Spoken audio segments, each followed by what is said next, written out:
कर रहा था सैलरी की। एक्चुअली मुझे जाना पड़ गया था, मैं बीच में वो डिस्कनेक्टेड।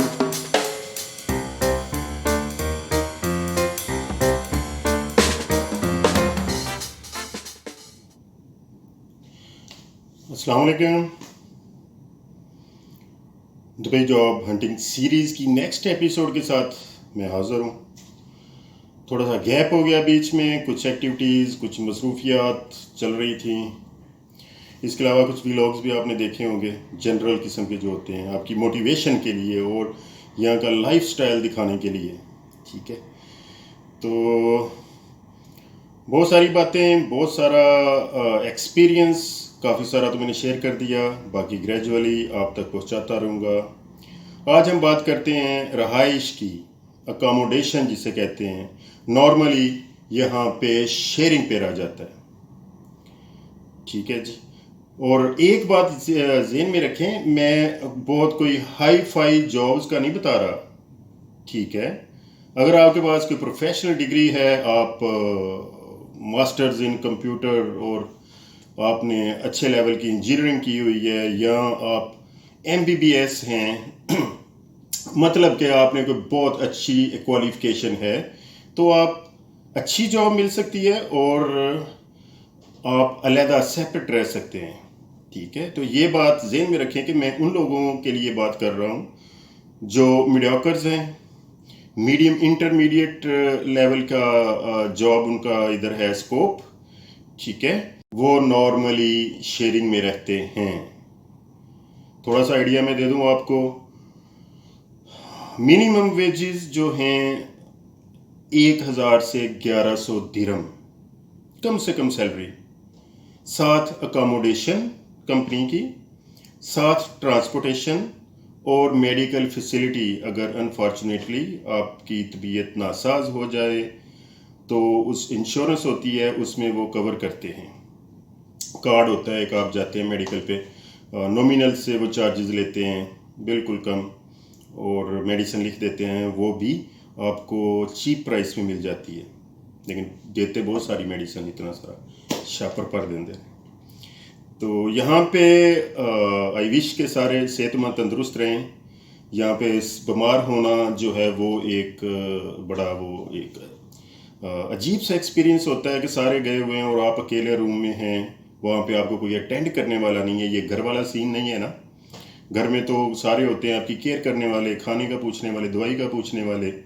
ठीक है, यहाँ पे वो सीन नहीं होता। बात हो रही है अकोमोडेशन की। सेपरेट अकोमोडेशन मैंने बता दिया। हाई फाई जॉब्स के लिए अपना अपार्टमेंट लें, अपना स्टूडियो फ्लैट लें।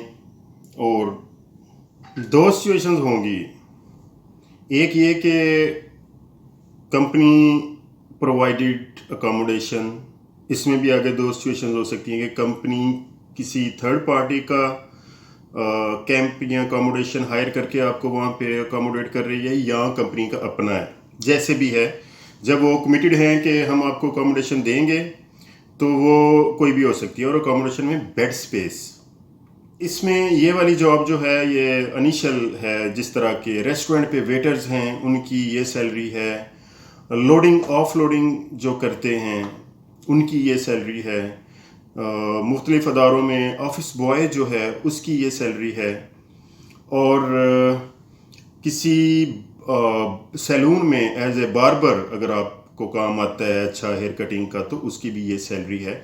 अभी आपको अंदाज़ा हो गया होगा कि किस प्रोफेशन की कितनी सैलरी है। उसके बाद आ जाता है आप लीडरशिप आप में है, आप टीम लीडर के तौर पे काम कर रहे हैं, तो वो 2000 से 2200-2500 तक प्लस अकोमोडेशन और बाकी जो ट्रांसपोर्टेशन और मेडिकल फैसिलिटीज़ जो हैं।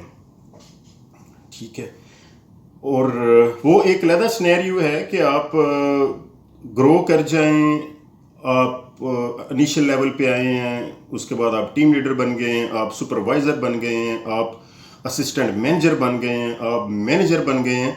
वो कॉमन सेंस की बात है कि उसमें ग्रेजुअली इंक्रीजिंग होती रहेगी। उसके बाद जो सुपरवाइज़र है, जिसका सुपरविजन का एक्सपीरियंस हो, जो एक टीम रन कर सकता हो, उनको लीड कर सकता हो, उसकी कम्युनिकेशन हो और कोरेस्पोंडेंस कर सकता हो, उसको बाइलैंग्वेज हो, वो उसको अपनी लैंग्वेज के अलावा इंग्लिश भी आती हो, पंजाबी उर्दू तो ज़ाहिरी बात है वो तो आती होती है। तो यहाँ पे बेड स्पेस जिसे हम कहते हैं, आपको एक बेड मिल गया, वही आपका उठना बैठना उसी पे ही है। गए हैं, काम से गए हैं, जाके आप फ्रेश हुए हैं और बेड के ऊपर ही आप बैठे हैं, उसी पे बैठ के आप मोबाइल पे बात कर रहे हैं। अगर कोई सोया हुआ है तो वो ये एक अलहदा से एक सिचुएशन है जिसमें कि आप रूम में रह रहे हैं तो आपको क्या क्या करना चाहिए, क्या क्या नहीं करना चाहिए। बिल्कुल इन चीज़ों का ख्याल करना चाहिए कि आपके रूममेट्स सो रहे हों तो आप उस वक़्त फ़ोन की बेल भी जो है वो भी बंद करनी पड़ती है, और उधर आपको अगर कोई कॉल करनी पड़ गई है तो वो आप बालकोनी में जाके या रूम से बाहर टेरेस में या कॉरिडोर जो होता है उधर जाके बात करें ताकि वो डिस्टर्ब ना हो। एक रूम में अगर 6-7 आदमी रह रहे हैं तो उनमें से 1-2 ऐसे होते हैं जिनकी नाइट ड्यूटीज़ होती हैं। बंदा अगर काम करके आया रात को सुबह 6 बजे और सोया हुआ है और उधर टाइम हो गया है बाकी रूममेट्स के जाने का, ये भी बड़ी एक सिचुएशन होती है। वो आ रहा है, जा रहा है, दरवाज़ा खुल रहा है, चाहे वो बातें नहीं करेंगे लेकिन एक डिस्टर्बेंस थोड़ी सी होती है। लेकिन बंदा थका होता है, सो जाता है। उसके बाद फिर सुकून ही सुकून है क्योंकि वो चले गए हैं, आप अकेले हैं, आपने दोबारा उठना है, फिर दोबारा आपने 5-6 बजे काम पे पहुंचना है तो आप उस हिसाब से उठेंगे, नाश्ता करेंगे, फ्रेश होंगे और सारे मामला ठीक है। जिस तरह मैंने एक वीडियो में बताया कि शिफ्टिंग क्या होती है, shift hand over take over, वो यही होता है कि नाइट शिफ्ट जा रही है और डे शिफ्ट आ रही है तो वो एक दूसरे के साथ उसकी कोलैबोरेशन जो है वो बहुत ज़रूरी है। Well we again come to point कि अकोमोडेशन में आप बेड स्पेस लेते हैं और कोशिश ये होनी चाहिए कि आप अपने वर्क प्लेस के बिल्कुल नज़दीक तर, समटाइम आपको नहीं मिलती और आपको दूर रहना पड़ता है और आना जाना उसका टाइम और ऑब्वियसली किराया भी, उसका फेयर जो है वो भी आपको बियर करना पड़ता है। अपने एक्सपेंसेस देखते हुए, अपना बजट देखते हुए आप उसको कर सकते हैं। अगर अच्छी भी जगह पे रहना चाहते हैं, किराया ज़्यादा है तो आप अगर मैनेज कर सकते हैं तो उधर रहें। अदरवाइज़ पैसे कम हैं, आपको सेव करने हैं तो जहाँ आदमी ज़्यादा हैं वो आपको सूट करेगी। ठीक है। फिर जहाँ पे आरटीए की बस जो होती है वो उसका स्टॉप जो है जिसको हम टर्मिनल कहते हैं वो अगर नज़दीक है, उनका फ़्लो आना जाना, उनकी फ्रीक्वेंसी जो उधर ज़्यादा है तो आप उधर, अगर आप डेरा साइड पे रहते हैं तो उधर मेट्रो ट्रेन के नज़दीक तर जो रहाइशें हैं वो मिल जाती हैं। आप उधर इधर लिखा होता है बेड स्पेस अवेलेबल, उसके ऊपर हम कॉल करते हैं, भाई किधर है ये रूम, फिर वो गाइड करता है उधर से इधर आओ, फिर वो दिखाता है और अगर आपको पसंद आ जाता है तो आप एडवांस पैसे दे के तो उसके साथ रहना शुरू कर देते हैं। वो प्रूफ के तौर पे अगर आप विज़िट पे हैं तो वो पासपोर्ट की कॉपी रखेगा। अगर आप इधर जॉब वीज़े पे हैं, रेजिडेंट हो गए हुए हैं, तो वो आपकी एमिरेट्स आईडी की कॉपी एज ए रेफरेंस रखेगा कि कोई ना कोई प्रूफ होना चाहिए बंदे के पास कि कौन है, कहाँ से आया और उसकी किस कंपनी में काम कर। ठीक है। फिर इसमें आगे खाने पीने का जो है एक ऑब्वियसली बड़ा इम्पॉर्टेंट सेगमेंट है। जहां आप रह रहे हैं, काम कर रहे हैं, खाने खाऊंगा नहीं तो बड़ा कैसे होऊंगा वाला सीन हो जाता है। अपने एक्सपेंसेस देखते हुए, अपना बजट देखते हुए आप उसको कर सकते हैं। अगर अच्छी भी जगह पे रहना चाहते हैं, किराया ज़्यादा है तो आप अगर मैनेज कर सकते हैं तो उधर रहें। अदरवाइज़ पैसे कम हैं, आपको सेव करने हैं तो जहां आदमी ज़्यादा हैं वो आपको सूट करेगी। ठीक है।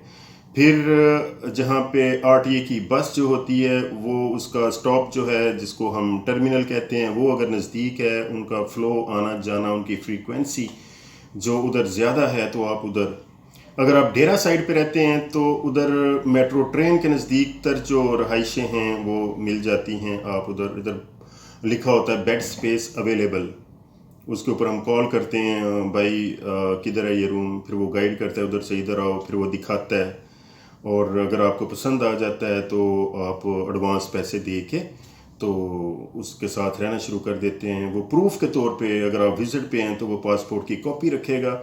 अगर आप इधर जॉब वीज़े पे हैं, रेजिडेंट हो गए हुए हैं, तो वो आपकी एमरेट्स आईडी की कॉपी एज ए रेफरेंस रखेगा कि कोई ना कोई प्रूफ होना चाहिए बंदे के पास कि कौन है, कहाँ से आया और उसकी किस कंपनी में काम कर। ठीक है, फिर इसमें आगे खाने पीने का जो है एक ऑब्वियसली बड़ा इम्पोर्टेंट सेगमेंट है, जहां आप रह रहे हैं, काम कर रहे हैं। खाने खाऊंगा नहीं तो बड़ा कैसे होऊंगा वाला सीन हो जाता है। बल्कि ये सबसे इम्पोर्टेंट तो खाना है, लेकिन खाने का तो चले बंदा बाहर से भी खा लेता है, लेकिन कोशिश करनी चाहिए अकोमोडेशन वो होनी चाहिए आपकी जहाँ किचन हो। किचन नहीं है तो उसके नज़दीक तरीन कोई रेस्टोरेंट होना चाहिए, इकोनॉमिकल सा, बहुत महंगे वाला नहीं, नॉर्मल सा, दरमियाना सा। और फिर एक ऑप्शन होता है कि जिस तरह मैंने बताया था कि मेस लगवा लेते हैं कि भाई मुझे 3 टाइम या 2 टाइम का खाना मुझे प्रोवाइड कर दिया करो, तो वो डिलीवर कर जाते होते हैं। ठीक है जी, ये कोई this is not a big deal कि बहुत इशू नहीं है कोई खाने पीने का। बड़ा आपको हर किस्म का आपका टेस्ट है जैसा वहाँ यहाँ से मिलता है। पाकिस्तानी लोग हैं, पाकिस्तानी स्टाइल के खाने बनाते हैं, पाकिस्तानी चने, पूड़ी, नाश्ता, पाए, अंडा पराठा, अंडे वाला बर्गर, कुछ भी ये इधर आपको अवेलेबल होगा। बाकी अच्छे ब्रांड्स तो ऑलरेडी आपको पता ही है कि दुबई में सबसे पहले दुबई में ही ब्रांड्स आते हैं, उसके बाद फिर वो इधर उधर जाते हैं। ठीक है जी, बात हो गई आज ये वाली। और हाँ, थोड़ी सी बात ये भी कि एक्चुअली थोड़े से टॉपिक मिलते जुलते हैं, तो इसलिए कभी इधर थोड़ा सा डिट्रैक्ट हो जाती है कॉरेस्पोंडेंस कम्युनिकेशन, तो आप समझ रहे होंगे। तो मैं बता रहा था कि सैलरी एक स्लैब जो है वो होगी 1100। ठीक है, उसके बाद एक हो गई 2000 से 2500 तक, उसके बाद एक हो गई 3500 से 5000 तक। ये एवरेज जो हम कह लें इसको मीडियम लेवल की जो जॉब्स होती हैं वो मैक्सिमम 5-6 हज़ार तक होती है। उसके बाद फिर आपके एक्सपीरियंस बेस पे या आपकी एक्स्ट्रा क्वालिफिकेशन या आपके पास कोई एक्स्ट्रा स्किल है या प्रोफेशनल डिग्री है सॉरी, तो वो उसमें आप फिर 10,000, 12,000, 15 ऑब्वियसली। ठीक है जी, कौन कौन सी जॉब्स इधर हॉट जॉब्स जो हैं, जिस तरह मैंने कुछ जिक्र किया, इसके अलावा अकाउंटेंट हैं, अगर आपने काम किया हुआ है, मैनुअल वाला नहीं है कि जी वो रोकड़ इधर क्लोज किया तो नेक्स्ट पेज पे ओपन करके तो 2 कॉलम है, इधर इतना आया जी इधर गया, वो वाला सीन नहीं है। इधर कोई मैनुअल काम नहीं होता। इधर एक्सेल एक सपोर्टिंग आपके साथ हो गया, एक प्रॉपर बना होता है इसके जिसमें पीच ट्री, क्विक बुक्स, इस तरह की एप्लीकेशन, इस तरह के सॉफ्टवेयर्स हैं जो जिसमें क्लिक किया तो इधर एंट्री डाली और उसकी रिपोर्ट जनरेट हो गई, और आपने बैलेंस शीट बनानी है तो वो मिल गई। डेबिट क्रेडिट आपको जो आप कर रहे हैं, सारी एंट्री कर रहे हैं, वो आपको शाम को रिपोर्ट मिल जाएगी कि इतना पैसा आपने रिसीव किया है, इतने एक्सपेंसेस किए, इतनी लाइबिलिटीज़ हैं, इतना पेएबल है, इतना रिसीवेबल है। वो पूरी रिपोर्ट बना के आप अपने ऑनर को या जो भी आपके ऊपर मैनेजर है उसको आप प्रोवाइड कर सकते हैं कि सर ये लें, then they will take decision according to that report. तो ये वाले सॉफ्टवेयर आपको कंसेप्ट होना चाहिए, मैनुअल वाला कोई सीन नहीं है। ठीक है कि मैनुअल करने में आपको कम से कम पता चल जाता है कि एक पेज पे आपने लिखा होता है कि कितने पैसे आए हैं और कितना एक्सपेंस किया है, और आप कैलकुलेट कर सकते हैं, लेकिन यहाँ पे वो इनवैलिड हैं चीज़ें। मल्टी नेशंस को, मल्टी नेशनल जो लोग हैं, मल्टी कल्चरल लोग हैं, उनको अपने बनाए हुए रूल्स, अपने बनाए हुए लॉज में वो किस तरह ढाल लेते हैं, इनको आता है तरीका, और इधर आगे सब ठीक हो जाते हैं। वही लोग जो इशारे पे रुकते भी नहीं हैं, उधर ब्रेक करते हैं, उधर से वो ब्रेक करके आ रहा है, उधर वो ब्रेक करके, एक्सीडेंट्स हो रहे हैं, या जो ज़ेब्रा क्रॉसिंग है, गाड़ी आदि उसके ऊपर ही चढ़ाई हुई है। ठीक है, इधर गाड़ी का टायर अगर आ गया ज़ेब्रा क्रॉसिंग पे, कैमरे ने देख लिया, उसने नंबर प्लेट को स्कैन किया और जनाब फाइन आपके पास पहुंच जाएगा आपके घर पहुंचने से पहले। ठीक है, ये चीज़ें हैं जहाँ पे रूल को ब्रेक करेंगे प्रॉब्लम्स उधर होती हैं, आप रूल को फॉलो करते जाएं, स्ट्रेट रहें, आपको कोई इशू नहीं होगा। राइट, तो मोटर बाइक की बात हो रही है, उसकी डिलीवरी की बहुत सारी जॉब्स हैं। इधर आके लाइसेंस लेना पड़ता है, लाइसेंस पे 6,000 से 7,000 दिरहम जो है वो खर्चा है मोटरसाइकिल लाइसेंस का। ठीक है जी, आप बड़ा अच्छा, सारी बात है, मोटरसाइकिल तो सबको चलानी आती है, आप बड़े केयरफुल ड्राइवर भी होंगे, लेकिन इधर रूल्स एंड रेगुलेशन को पास करना, इनके बनाए हुए रूल्स को फॉलो करना। तो बेस्ट विशेस आप सबके लिए, अपना ख्याल रखिएगा। और जो मैंने बातें आपको बताई हैं, ये एक्सपीरियंस बेस्ड बातें हैं, ये मैंने किसी किताब से नहीं पढ़ी हुई। और एक होता है नॉलेज और एक होता है एक्सपीरियंस। नॉलेज को चैलेंज किया जा सकता है, एक्सपीरियंस को चैलेंज नहीं किया जा सकता। तो आए, अपनी गुड लक किधर हो जाए, आपकी जॉब करें, ग्रो करें, और अपनी फैमिली के लिए एक पॉजिटिव और प्रोडक्टिव फ़र्द की सूरत में आप उनकी सपोर्ट करें। सपोर्ट मुझे इतना वो लगता नहीं है लफ्ज़ जो है कि मैं जी सपोर्ट करता हूँ फैमिली को। भाई सपोर्ट कर रहा है तो कौन सा तो बड़ा तीर मार रहा है। ठीक है, हमारे पेरेंट्स ने भी हमारे लिए बहुत कुछ किया। हम सिंपल कहें कि भाई मेरा तो ये बनता है कि मैं फैसिलिटेट करूँ उनको, मैं अपनी फैमिली को मेंटेन रखूँ। ये अगर आपकी सोच है तो आप फिर कोई भी काम करने में हिचकिचाहट महसूस नहीं करेंगे। यहाँ पे माई सेल्फ मैंने गाड़ियाँ लोड ऑफ लोड की हुई हैं, मेरे साथ टीम होती थी, काम ज़्यादा है और मैंने उसको मैनेज करने के लिए आओ भाई मैं भी आता हूँ आपके साथ। ठीक है, और उनको उसमें ये प्लस पॉइंट हो जाता है, एक तो वो एक्टिव हो जाते हैं, और दूसरा उनको वो मुझे चीट नहीं कर सकते कि एक गाड़ी ऑफ लोड होने में कितना टाइम लगता है। ठीक है, जिस काम से आप गो थ्रू हो गए हैं ना, जो आप ग्राउंड लेवल से ऊपर आके आपने सारे काम किए हुए हों, उस काम में कोई आदमी आपको ये नहीं कह सकता कि जी इस काम को तो इतना टाइम लगता है, मुझे इतना टाइम चाहिए। वो भाई नहीं, मैंने खुद किया हुआ है। ठीक है, एक्सपीरियंस को कोई चैलेंज नहीं कर सकता। चले, अपना ख्याल रखिएगा, और आज की अच्छी बात, खुशियाँ बांटें, मोहब्बत बांटें, किसी की खुशी देखकर गमगीन ना हो जाया करें, और ये ना सोचना शुरू कर दिया करें कि उसको मिला है तो मुझे क्यों नहीं मिला।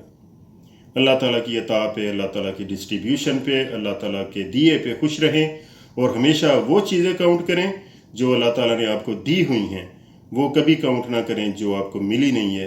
तो ज़िंदगी आपकी सुकून में रहेगी और आप खुश रहेंगे। नेक तमन्नाओं के साथ इजाज़त दीजिए, मिलते हैं इंशाल्लाह। अल्लाह हाफिज़। Right now, now then, I can still remember when I've been walking my way back to you.